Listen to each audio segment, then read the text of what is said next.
तो बच्चे previous class में हम लोग एडजस्टमेंट एंट्री को डिस्कशन कर रहे थे। क्या इसमें किसी बच्चे को कोई पूछना है कुछ?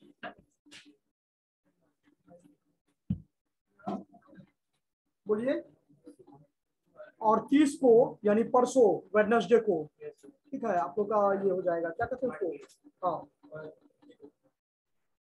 तो यानी तो कुछ होगा तो अपना, जैसे पिछले बार तो मार्किंग लिए थे ना, तो इस बार ऐसा असाइनमेंट ही दे दीजिए। असाइनमेंट ही, तो इससे नोट्स भी कंप्लीट हो जाएगा नहीं? ठीक, तो हम आफ्टर क्लास डिस्कशन कर लेंगे, ठीक है। तो ऐसा करते हैं, अभी अभी के सेशन में क्या बता रहे थे, देखिए तो एडजस्टमेंट एंट्री बता रहे थे, क्या पढ़े थे उसके घर पर?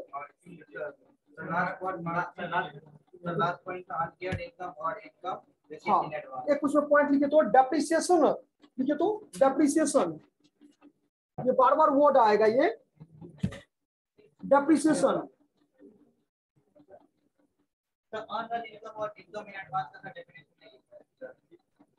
अनअर्न इनकम का इसका डिफिनेशन नहीं हुआ था, देखो तो अनअर्न इनकम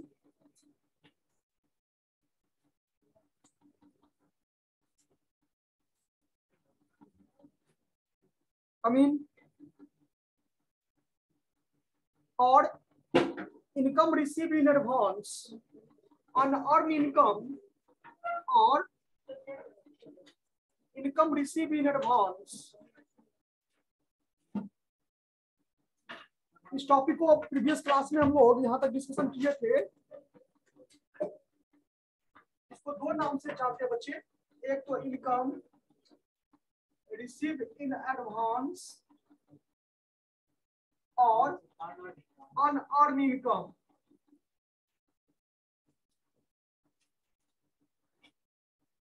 ठीक है, तो लिखिएगा इसको,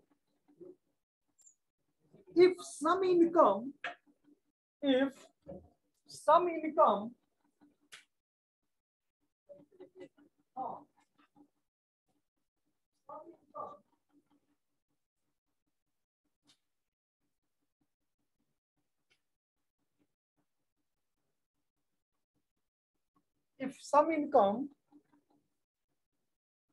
relating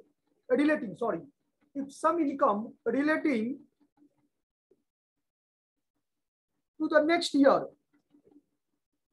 if some income relating to the next year or following year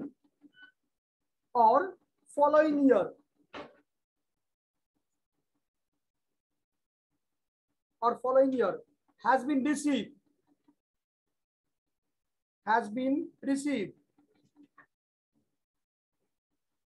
it is called as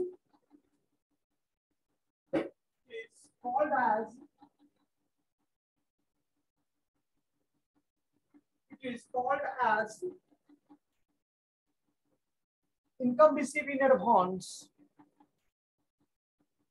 It is called as income received in advance. सही बच्चे, कैमरा को ऑन कीजिए। ये समझ में आया कि बहुत सारे ऐसे, देखो बिजनेस का तो मोटिव क्या होता है, प्राइमरी ऑब्जेक्ट क्या होता है, प्रॉफिट। प्रॉफिट में कौन सा profit? Net profit.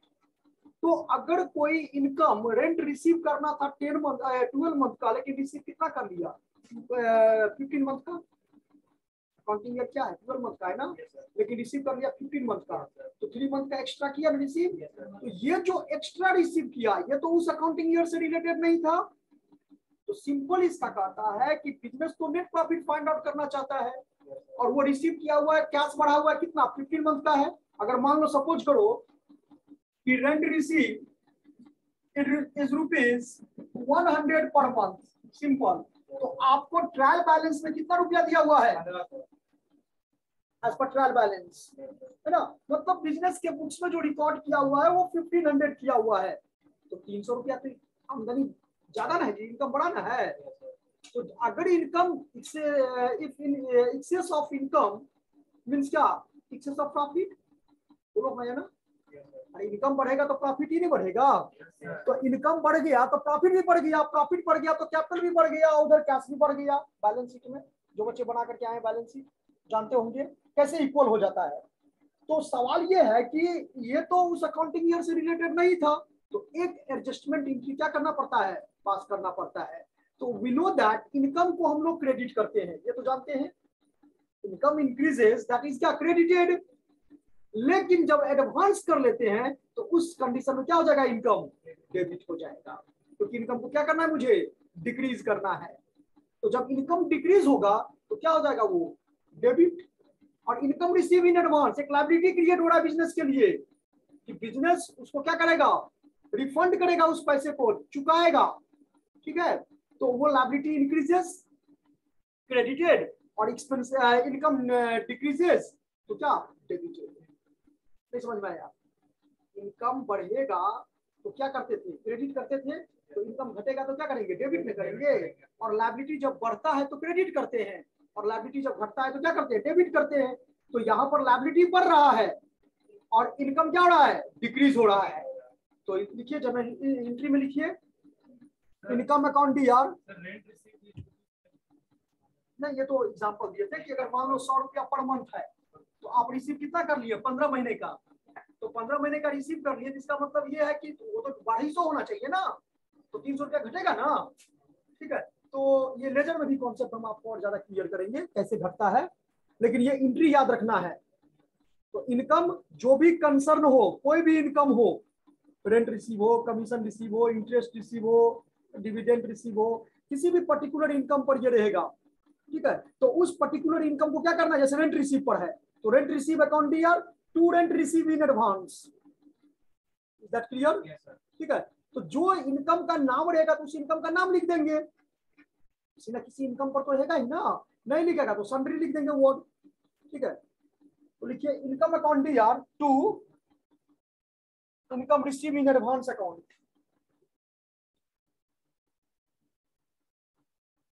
Income account D R to income receive in advance account.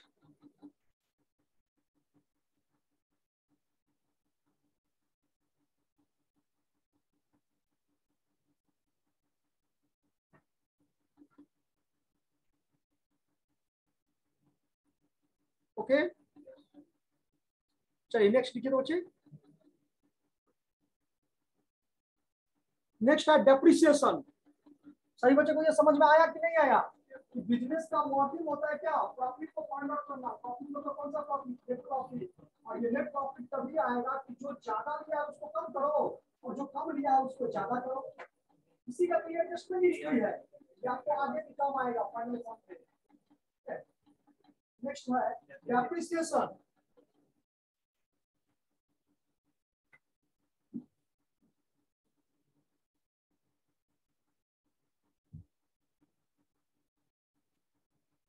सही बच्चे लिखेंगे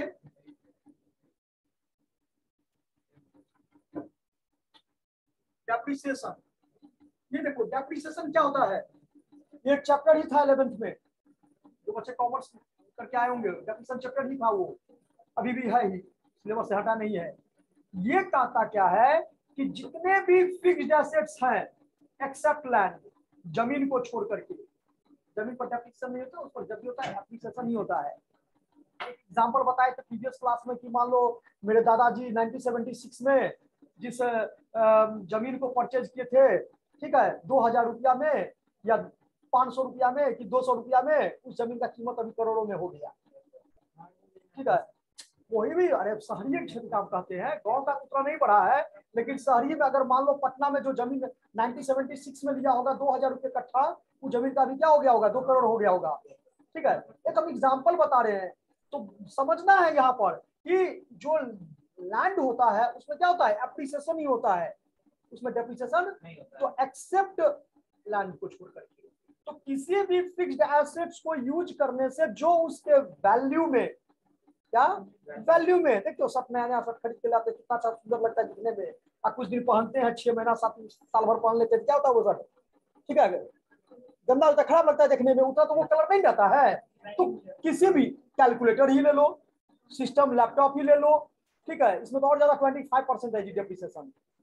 तो कहने का मतलब यहाँ पर ये है कि जो भी फिक्स्ड एसेट्स लाइक बिल्डिंग हो गया, फर्नीचर हो गया, मशीन हो गया, मोटर कार हो गया, बाइकें देखो केटीएम ले लिए, ठीक है स्टार्टिंग में, तो मान लो उसमें जो स्टार्टिंग में था वो आपको 5 साल के बाद उसमें नहीं रहेगा, इंजन बनाना पड़ेगा, ठीक है। तो कहने का मतलब ये हुआ कि जो न्यू में रहता है, ठीक है, वो आपको बाद में नहीं होता, आफ्टर ईयर बाय ईयर। लेकिन इसमें एक पॉइंट आ गया, कौन सा, तो गोइंग कंसर्न कॉन्सेप्ट कहता है कि डेफिनेशन क्यों होता है, तो वही कॉन्सेप्ट कर रहा है।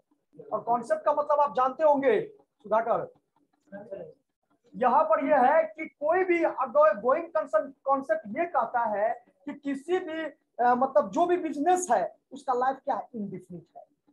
लाइफ क्या है बच्चे, इंडिफिनिट है। और बिजनेस का लाइफ इंडिफिनिट इसलिए क्योंकि जो पर्टिकुलर एसेट्स को हम यूज कर रहे हैं वो आज मेरे पास में है, जरूरी नहीं है कि वो मतलब 10 साल के बाद भी रहेगा, लेकिन बिजनेस तो चलना है क्योंकि इंडिफिनिट लाइफ है इसका, ठीक है। तो यहाँ पर क्या कहता है कि जो एसेट से आप सर्विस ले रहे हो उस एसेट्स के लिए आप क्या इंतजाम कर रहे हो, है ना। तो कहता है कि ईच एंड एवरी अकाउंट, जैसे मान लो कोई हम फर्नीचर परचेज करने कितना में 10,000 में, और ये 10 साल का है, तो इसका मतलब 1 साल में कितना व्यवस्था करना है हमको, अपने प्रॉफिट से each and every accounting year में क्या करना है, डिक्रीज करना है और जमा करते चले जाना है, ताकि आफ्टर 10 ईयर ये प्रॉफिट भी 1,000 प्लस 1,000 प्लस 1,000 प्लस 1,000 क्या होगा, उधर से एसेट्स डिक्रीज होगा, इधर से मेरा फंड क्या हो जाएगा, इंक्रीज हो जाएगा, 10,000 बढ़ जाएगा, आराम से उस पैसे को निकाल करके हम न्यू एसेट्स क्या कर लेंगे, परचेज कर लेंगे,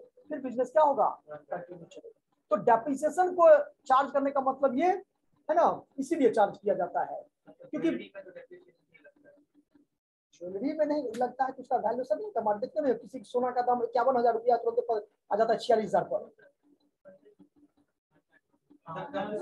कम भी फ्लक्चुएट होता रहता है उसका रेट, नहीं हमेशा वो नहीं हम कर रहे हैं, इनकम नहीं, ये इनकम टैक्स का रहा है, ये आपको याद रखना पड़ेगा। डेप्रिसिएशन चैप्टर के जो इनकम टैक्स एक्ट 1961 है, जो इनकम टैक्स अथॉरिटी है, ये हम नहीं कर रहे हैं, ये वो कर रहे हैं कि लैंड को छोड़ करके बाकी जो है क्या है, जनरली जितने भी फिक्स्ड एसेट्स है उसको डेप्रिसिएशन चार्ज होता है, सबका प्रिस्क्राइब्ड रेट है, अलग अलग रेट है, इनकम टैक्स में वो रेट दिया गया है, ठीक है। तो वो अलग, वो डजंट मैटर, वो नहीं करता, उसका रेट वैल्यूएशन उसका डिक्रीज होता है, ऐसा नहीं है, ठीक है। जब गोल्ड आप जाओगे ना तो अगर 10,000 में खरीदे सर तो फिर आगे जाकर उसको बेच भी तो सकते हैं 50,000, वो ठीक है, लेकिन क्या गारंटी है, कभी कभी तो ऐसे नहीं होता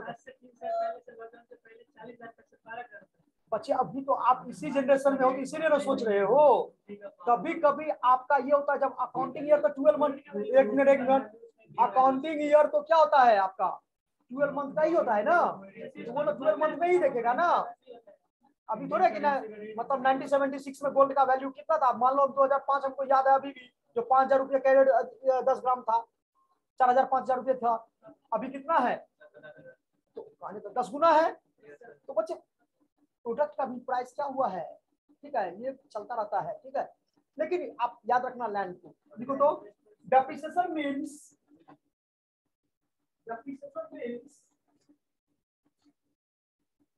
a gradual reduction. Depreciation means a gradual reduction in the value of fixed assets. Gradual reduction in the value of fixed assets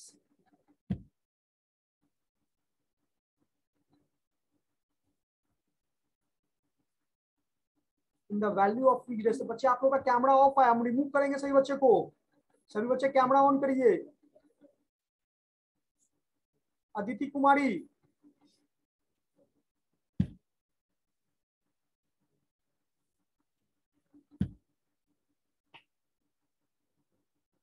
Aditi कुमारी,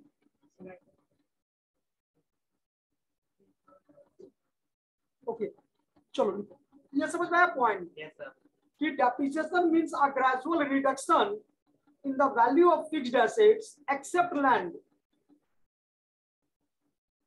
अब इसमें बहुत सारे बच्चे कारण होते हैं, हाँ एक्सेप्ट लैंड ब्रैकेट में लिख दीजिएगा, एक्सेप्ट लैंड ड्यू टू अच्छा वर्ड था, wear and tier.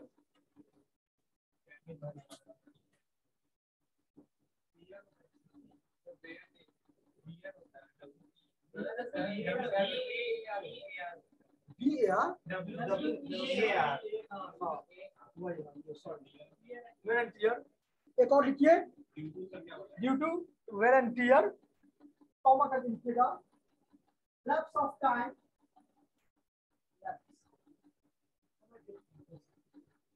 Lapse of time, lapse of time, accident,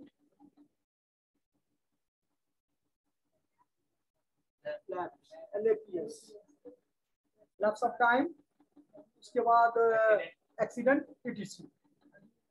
बहुत सारे इसमें कारण, जैसे इनोवेशन भी होता है, बड़े बड़े और मैन्युफैक्चरर सब जो मैन्युफैक्चरिंग का काम करता है ना, वहां देखता है कि करोड़ों में मशीन मंगाया है, लेकिन उस मशीन आवर रेट जो है सो उसका क्या है, जैसे मान लो कोई मशीन 1 घंटा में 10 टन गुड्स को क्या करता है, प्रोड्यूस करता है, और कोई नया मशीन आ गया, हाई टेक्नोलॉजी जिसको कहते हैं, नहीं कि वो 1 ही घंटा में 20 टन गुड्स को क्या करेगा, तो मैन्युफैक्चरर ये नहीं देखता है कि ये मशीन मेरा 1 करोड़ का है कि 5 करोड़ का है, वो उसका क्या करता है, क्योंकि उससे काम तो साल भर लेना है ना, तो वो उसको क्या करता है, रिप्लेस कर देता है, तो उससे भी तो वो कमी हुआ। ठीक है, तो ये भी वो कह सकते हैं आप। आगे लिखिए, तो पढ़िए तो समझ में आया ये।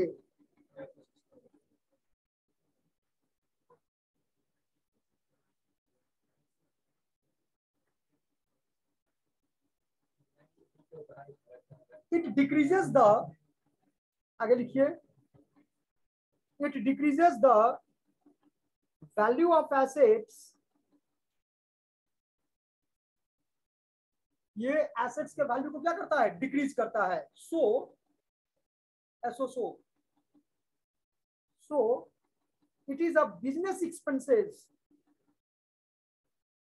सो it is a business expenses, it is not paid in cash,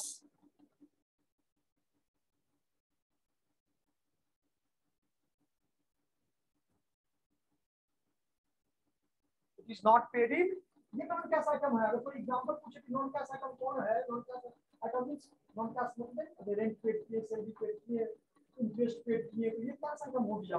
ये एट अ टाइम इमीडिएटली आपको क्या करना पड़ता है, पे करना पड़ता है, लेकिन कुछ खर्च ऐसे देखने को आपको मिलेगा सॉरी, जो कि कैश नहीं है। कैश का मतलब क्या, कि जिस मतलब एक्सपेंसेस में एट अ टाइम इमीडिएटली पैसा नहीं जाए।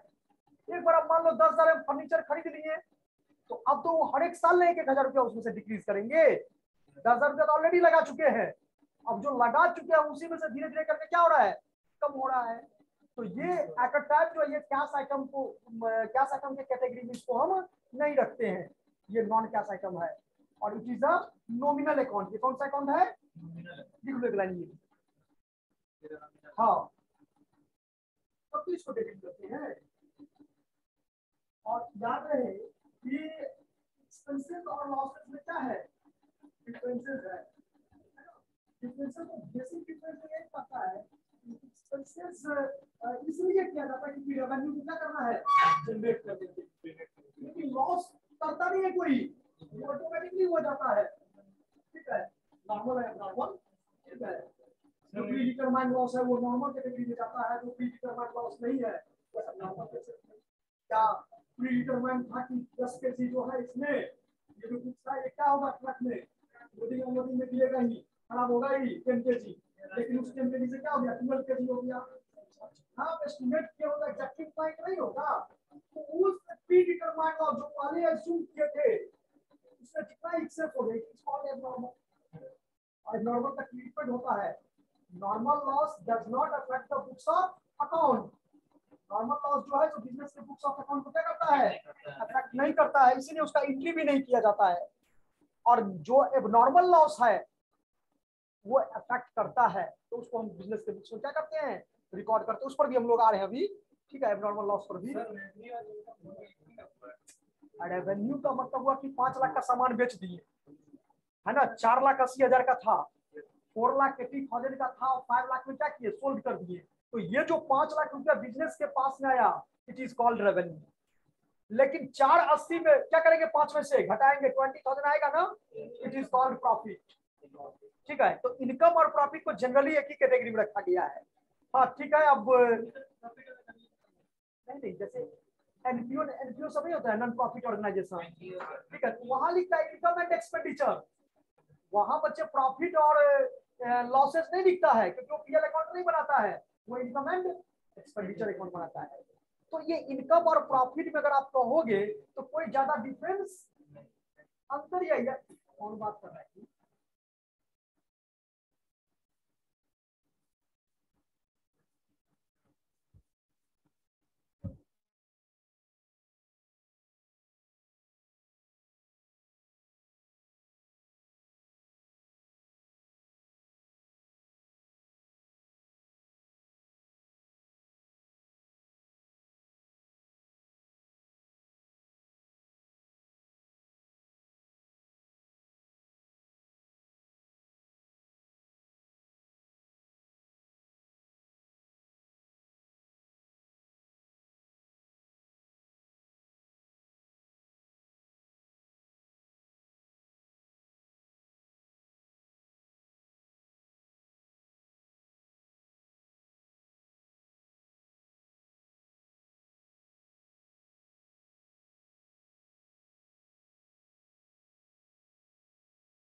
हाँ बताइए, हैंड रेज किए थे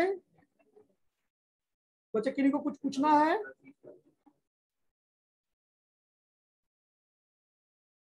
ओके लिखिए, तो नॉमिनल अकाउंट लिख लिए। तो according to the nominal account क्या होता है, debit all expenses and losses, yes या नो? नॉमिनल अकाउंट मुझे क्या बताता है कि जितने भी खर्च हो या हानि हो, मतलब लॉस हो या एक्सपेंसेस हो, है ना, सभी को क्या करेंगे, डेबिट करेंगे।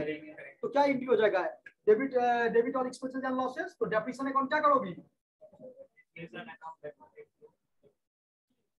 डेप्रिसिएशन अकाउंट की यार टू। अब इस टॉपिक में वो प्रोविजन फॉर डेप्रिसिएशन भी मेंटेन करना था, हम उसकी बात नहीं कर रहे हैं अकाउंटिंग ट्रीटमेंट में, हम अभी नॉर्मल आप लोगों को पढ़ा रहे हैं कि depreciation is direct charge to an assets. पहला लाइन इसमें यही लिखा हुआ था, it is charge on assets. Depreciation जो है, सो गोइंग कंसर्न कॉन्सेप्ट में ही एक पॉइंट है जो कहता है कि fixed assets are recorded on the right hand side of the balance sheet.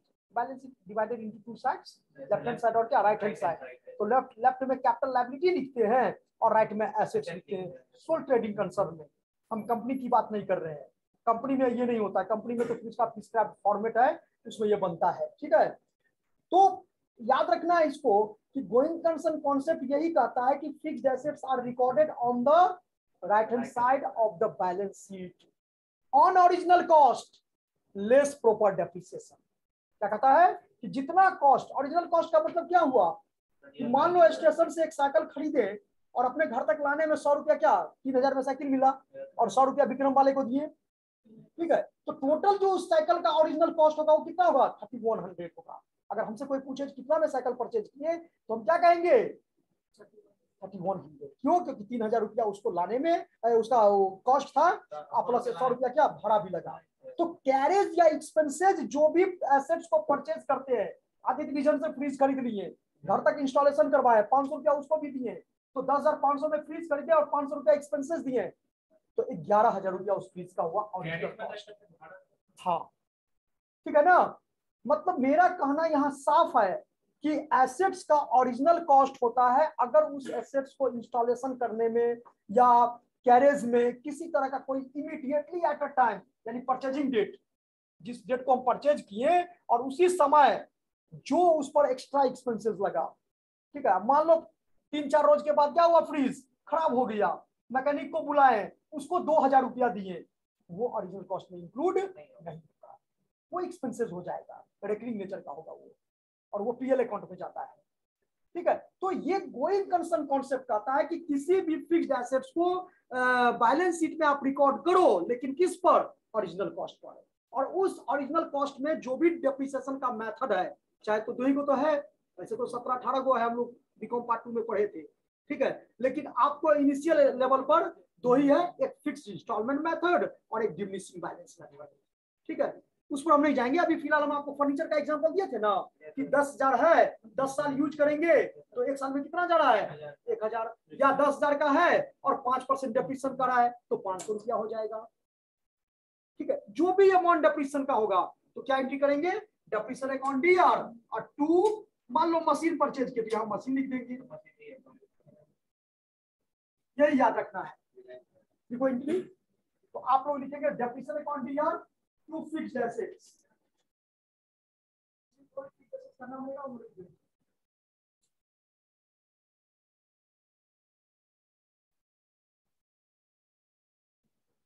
Depreciation account D R to fixed assets account, या नेम हम यूज नहीं किए हैं, हम नाम यहाँ पर समझा दिया बोर्ड पर आपको कि जो भी फिक्स्ड एसेट्स का नाम रहेगा, जैसे बिल्डिंग पर है तो depreciation account D R to building account, furniture पर है तो डेप्रिसिएशन अकाउंट, हाँ depreciation account D R to furniture account. चलिए नेक्स्ट लिखिए तो बच्चे,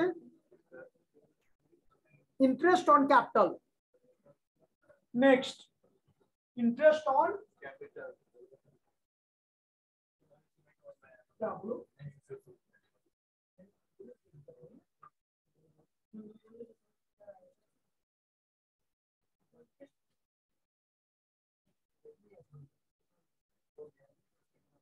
का मतलब क्या होता है कि किसी भी एसेट को यूज करेंगे ना, नहीं करोगे तो डेप्रिसिएशन होता है, तो मान लो बाइक एक परचेज कर लिया साल भर पहले तो कोई भी आपको डेप्रिसिएशन होगा, तो यूज करेगा ना करें, अकाउंटिंग लैंग्वेज में उसको ऐसे समझाया गया है कि किसी भी फिक्स्ड एसेट्स को यूज करने से जो उसके वैल्यू में कमी हो, उस कमी को हम लोग क्या कहेंगे, डेप्रिसिएशन। और डेप्रिसिएशन को अकाउंटिंग ट्रीटमेंट जब उसका करते हैं तो दो तरह से करते हैं, एक तो डायरेक्ट चार्ज टू एसेट्स, एक प्रोविजन क्रिएट करेंगे।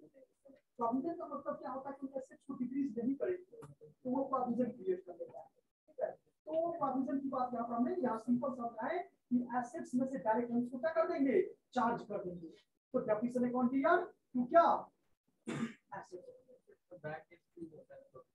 क्या हाँ हाँ, तो प्रोविजन बहुत का सिंपल होता है, डायरेक्ट अभी अगर बहुत क्या जैसे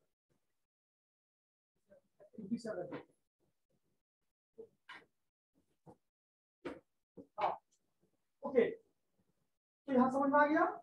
चलिए इंटरेस्ट ऑन कैपिटल, अब ये कॉन्सेप्ट क्या कहता है कि बिजनेस उस बिजनेसमैन से कर रहा है कि आप जो हमको पैसा दिए एज अ कैपिटल, कौन सा, अगर आप ये पैसा हमको नहीं देते कहीं और देते हैं आप, तो आपको इंटरेस्ट वहां से मिलता कि नहीं मिलता, ठीक उसी तरह से हम भी आपको अलाउ करेंगे, अलाउ मतलब ठीक है, पे कैश नहीं कर रहे हैं, ये भी नॉन कैश आइटम में आएगा, ये नहीं कि इंटरेस्ट तुरंत हम क्या कर रहे हैं, अभी तो कैपिटल आप हमसे ले नहीं रहे हैं, हाँ जब आप कैपिटल लोगे हमसे तो हम माइंड सेट करते जाएंगे कि 1 लाख रुपया आप दिए और इसका 5% है तो 1 साल में आपका 5,000 हो जाएगा, यानी अगले अकाउंटिंग ईयर में अगर पैसा रिफंड करेंगे तो हम 1,05,000 रुपया को क्या करेंगे, प्रिंसिपल अमाउंट के साथ रिफंड कर देंगे, समझ में आया बात।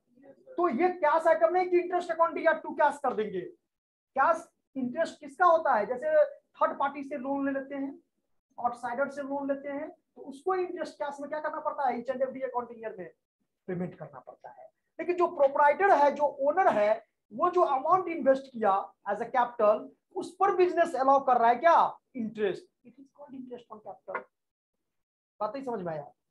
इंटरेस्ट ऑन कैपिटल मतलब कैपिटल पर ब्याज, इंटरेस्ट है ना, तो कैपिटल पर अगर पूंजी पर ब्याज मिल रहा है आपको, कैपिटल पर इंटरेस्ट मिल रहा है, मतलब बिजनेस दे रहा है, तो बिजनेस दे रहा है तो बिजनेस के लिए वो क्या होगा, खर्च होगा कि आमदनी होगा, और एक्सपेंसेस में होगा,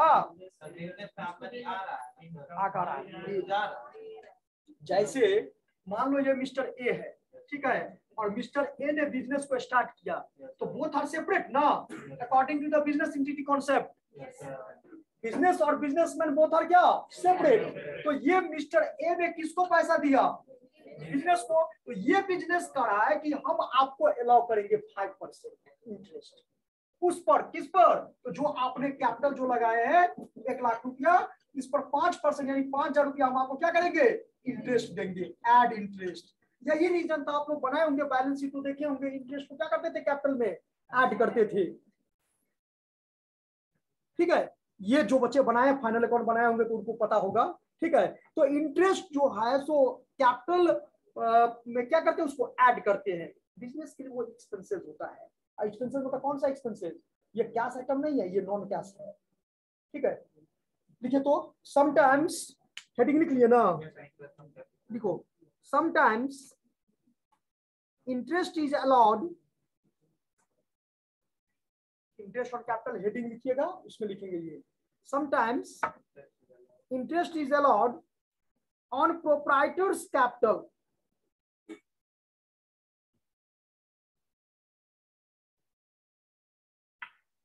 ऑन प्रोप्राइटर्स कैपिटल। इसको हम अपने लैंग्वेज में थोड़ा देर पहले समझा रहे थे कि बिजनेस उस बिजनेसमैन को कहता है कि अगर आप हमको पैसा नहीं देते, हम कहीं और से लोन लेते, तो हमको उस लोन पर इंटरेस्ट चुकाना पड़ता कि नहीं चुकाना पड़ता, तो हम उसको नहीं दे करके हम आपको भी, हम समझ रहे हैं कि आप मेरे लिए क्या है, एक थर्ड पार्टी है, आप भी मेरे लिए उसी के बराबर हैं। अंतर यह है कि अगर थर्ड पार्टी रहता तो वो इमीडिएटली एट अ टाइम हमसे कैश में ले लेता, लेकिन हम कैश आपको नहीं दे रहे हैं। हाँ, जब रिफंड करेंगे तो उस टाइम आपको प्रिंसिपल अमाउंट प्लस क्या इंटरेस्ट, दोनों के साथ हम आपको क्या करेंगे, देंगे। तो इंटरेस्ट आगे लाइन लिखिए, तो interest on capital is an expenses, interest on capital is an expenses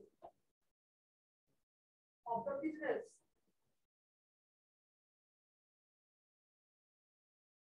So it is debited.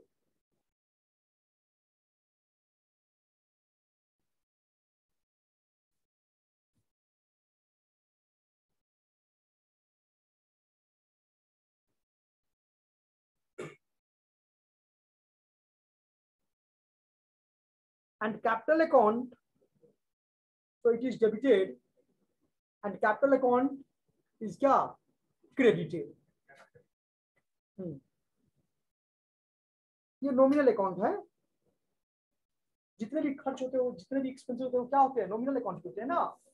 तो एक एंट्री, ये तो लैंग्वेज में हो गया ना, एंट्री में लिख लो interest on capital account D R. अच्छा, एक चीज और याद रखना है, इस इंटरेस्ट के साथ आपको 3-4 इंटरेस्ट का हम एंट्री एक साथ बताएंगे, अंतर सिर्फ क्या है वो समझ लो, फिर कोई दिक्कत नहीं होगा।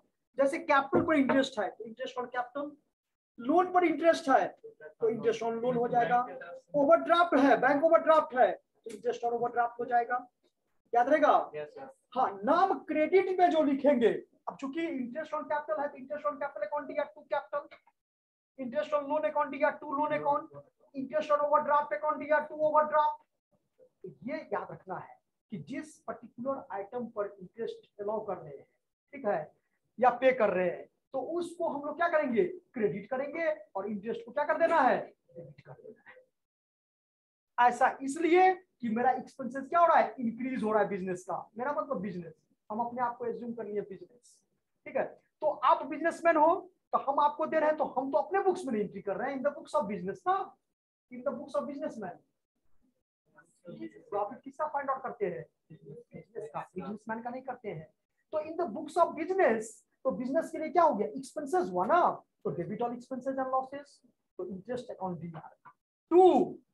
अब ये देखो, एक लायबिलिटी क्या, because capital is the part of क्या, इंटरनल लायबिलिटी ना, ये रखो टाइप्स ऑफ लायबिलिटी, इंटरनल और क्या, लायबिलिटी और क्रेडिट में डिफरेंस है। क्रेडिट तो वो डेबिट क्रेडिट हो गया, वो एक अलग वर्ड है, ठीक है।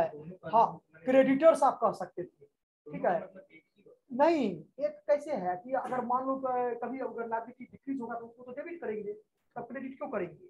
क्रेडिट तो एक ये हुआ कि किसी भी पर्टिकुलर अकाउंट को डबल एंट्री सिस्टम के आधार पर हम क्या करते हैं, one account is debited then another account is क्या क्रेडिटेड, तो ये क्रेडिट हुआ। बट लायबिलिटी के पॉइंट ऑफ व्यू से आप समझना है कि किसका दायित्व, बाबूजी बूढ़े हो गए, बैठा के खाना खिलाना है, ठीक है, तो वो भी क्या है, एक लायबिलिटी है, ठीक है। याद रखना है कि liabilities are also classified into two categories. जो भी ऑब्लिगेशन होता है, क्लेम समझते हैं, जैसे कंपनी को कोई इंश्योरेंस कंपनी के ऊपर में क्लेम करते हैं तो कंपनी को पेमेंट करना पड़ता है ना, तो वो कंपनी के लिए क्या हो गया, एक लायबिलिटी हो गया। तो जो भी ऑब्लिगेशन है, जो भी क्लेम है, वो किसका रूप लेता है, लायबिलिटी का रूप लेता है, ठीक है। तो याद रखना है कि there are two types of liability, बताए थे, इंटरनल लायबिलिटी और एक्सटर्नल लायबिलिटी। तो जो लायबिलिटी मतलब बिजनेसमैन के साथ बिजनेसमैन को चुकाना है तो वो किस में आता है, इंटरनल में। और जो और थर्ड पार्टी या आउटसाइडर पार्टी होता है तो उसको जो चुकाते हैं वो होता है एक्सटर्नल। और एक्सटर्नल होता है दो प्रकार का, लॉन्ग टर्म और क्या शॉर्ट टर्म। तो लायबिलिटी कैपिटल आपका क्या हो रहा है, इंक्रीज हो रहा है। पहले देना था 1 लाख, आप देंगे कितना, 5% जोड़ करके 1,05,000 देंगे ना जी। तो आपका लायबिलिटी क्या हो रहा है, कैपिटल क्या हो रहा है, इंक्रीज। तो कैपिटल जब इंक्रीज होगा तो क्या समझाए थे, क्रेडिट ना। और एक्सपेंसेस जब इंक्रीज होगा तो क्या करेंगे, डेबिट। तो इसका एंट्री हो जाएगा interest on capital account DR, interest on capital account D R to capital.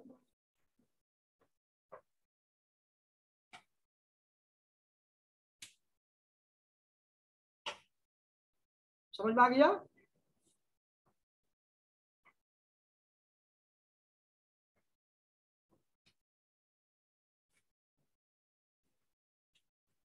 Next, goods given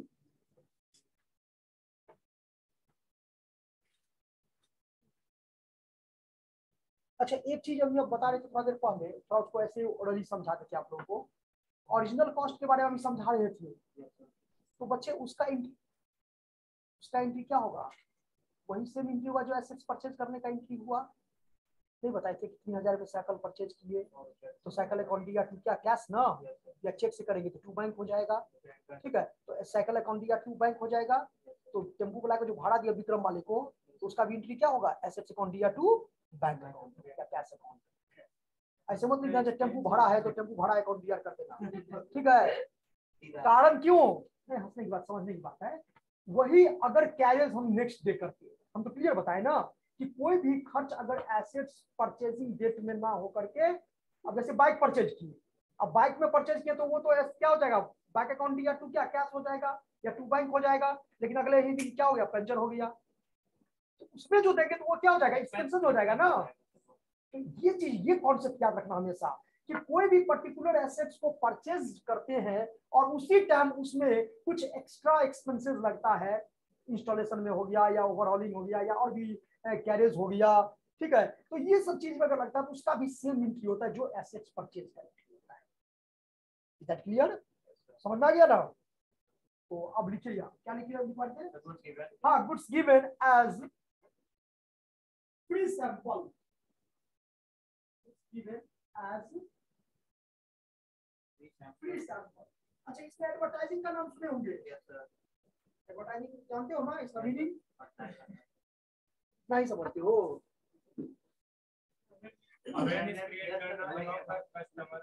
attract करना, अपनी ओर क्या करना उसको, हाँ। तो एडवर्टीजमेंट जो है वो एक पर्टिकुलर जितना भी एक्सपेंस एडवर्टाइज करते हैं, बच्चे याद रखना इसको, ठीक है, कि विदाउट एडवर्टाइजिंग का जो है सुनिश्चित थोड़ा बहुत क्या होता है, सेल डिक्रीज होता है। लेकिन थोड़ा अगर एडवर्टाइज कर देते हैं तो प्रमोट कर देते हैं गुड्स को ना, ठीक है, कि जागो ग्राहक जागो, ठीक है, ये प्रोडक्ट बहुत अच्छा है, इसी को परचेज करो, इससे बेस्ट कोई प्रोडक्ट है ही नहीं, ठीक है। और ये बिल्कुल, तो हम तो सिंपल एग्जांपल दे रहे हैं कि अगर एडवर्टाइज का मतलब देखो कितना इसका फर्क पड़ता है। कि मान लो एक अंधेरा कमरा है, सिंपल सोचो, ठीक है, और यहाँ पर हम इस कोने में बैठे हुए हैं, उस कोने में आप बैठे हुए हैं। अंधेरा मतलब क्या, कुछ दिखाई नहीं दे रहा है, अब यहां से कुछ हम आपको इशारा करेंगे तो कुछ इफेक्ट पड़ेगा आपके ऊपर? नहीं पड़ेगा। सेम वही चीज है, थोड़ा इसको सोचना अच्छा से। सेम वही चीज है कि प्रोडक्ट के बारे में जब कस्टमर जानेगा ही नहीं तो परचेज कहां से करेगा? तो ये परचेजिंग पावर को क्या परचेज करने मतलब जो कैपेसिटी होती है बिजनेस का, रेवेन्यू जनरेट करने का जो है, तो चलो भाई 1 लाख रुपया लगा दें और उससे हम 10 लाख कमा लें। यही इसीलिए तो एडवर्टाइज करता है ना कि अगर 1 लाख एडवर्टाइज करवा दे तो उसे हम 10 लाख क्या करें। ठीक है, तो ये फ्री सैंपल का जो वर्ड बताया है यहाँ पर कि आप देखोगे कोई प्रोडक्ट, जैसे मान लो चितपुरा बाजार है, बहुत फेमस बाजार है, ठीक है, तो वहां पर जब आप जाते हो तो उसका कह रहे हैं ये कैसे चावल है भाई, ठीक है, तो 2 दाना उठा करके देखते हैं, बहुत आज मुंह में लेके देख लेते, चेक कर लेता है। अब मुझे अगर बिजनेस के पॉइंट ऑफ व्यू से सोचोगे थोड़ा, तो वो जो लेकर के सैंपल के रूप में चला गया, बहुत सारे कपड़े का शोरूम है, दुकान सब है, तो देखोगे घूमता रहता है ना, ड्रेस सब लेकर के, और वो सैंपल के रूप में क्या करता है कि ये आपका सैंपल, सैंपल समझते हो ना, ठीक है। जैसे हम ही लोग हैं, अब हम लोग को पब्लिकेशन सब क्या करते हैं, बुक देते हैं, जो ये बुक बहुत अच्छा है, अब बच्चे को, ये बच्चे के बीच में तो आप रहते हैं, तो आप बच्चे को बोलिए ये बुक लेने के लिए, तो अब हमको जो पब्लिकेशन बुक दे दिया, तो क्या उस बुक को हम लोग पब्लिकेशन को पैसा देते हैं? नहीं देते हैं। तो पब्लिकेशन के लिए वो बुक क्या हो गया, एडवर्टाइज हो गया ना। नहीं बात समझ, एक्सपेंसेस हुआ कि नहीं हुआ? तो ये चीज हम कहना चाह रहे हैं। लेकिन हाँ, अगर वो एक बुक हमको दे दिया, तो मान लो हम, मेरे यहाँ 100 स्टूडेंट है, सबको बोल दिए कि आर्या पब्लिकेशन का जो बीके गोयल है बुक बहुत अच्छा है, चलो बच्चे वही परचेज कर दो, तो पूरा बच्चा तो वही पढ़ाएंगे तो हम ही, ठीक है। अब हम बोले आर्या पब्लिकेशन का अच्छा बुक होता है बीके गोयल का, अपने लोग आप लोग ले लिए, तो अब एक बुक देने से उसका कितना बुक मैंने सेल हो गया, 100 बुक। तो एक में जितना उसको पैसा नहीं गया होगा, उससे कई गुना ज्यादा वो क्या किया उस 100 बुक से। फर्क समझ में आ रहा है एडवर्टाइज का? ठीक है, तो फ्री सैंपल का जो है वो आप या तो एडवर्टाइजिंग भी लिख सकते हो, या नहीं तो फ्री सैंपल अकाउंट किया। और चूंकि ये जो कंडीशन अभी सीरीज जो बताएंगे हम आपको, ये सीरीज है आपका जो गुड्स क्या हो रहा है, आपको यहाँ पर गुड्स का अकाउंट, परचेज अकाउंट किए थे ना, ओपन एक्सपेंसेस किए थे ना, तो वहां पर एक्सपेंसेस इंक्रीज हो रहा था, यहाँ पर क्या हो जाएगा, परचेज को डिक्रीज करना पड़ेगा।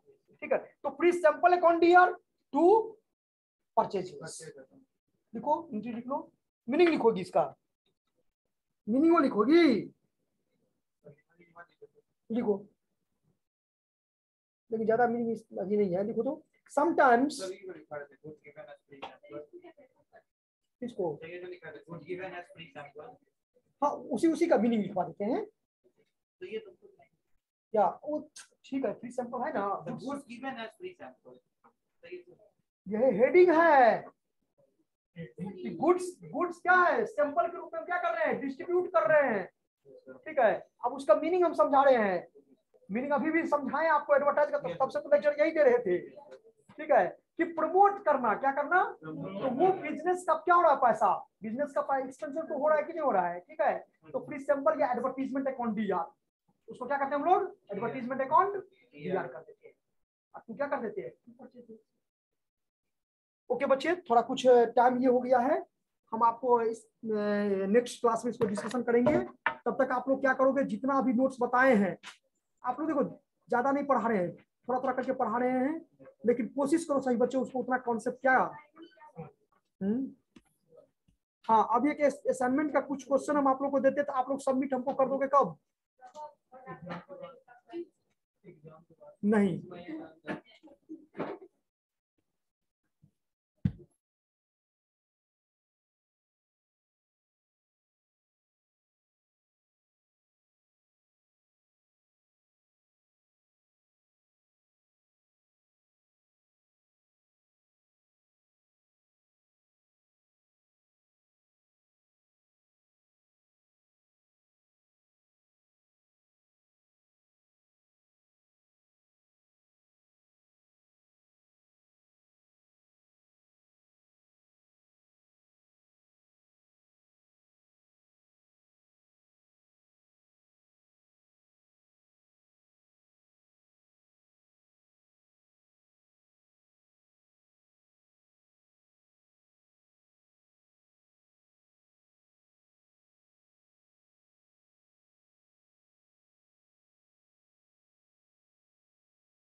हार्ड कॉपी में ही सबमिट करना है, ठीक है।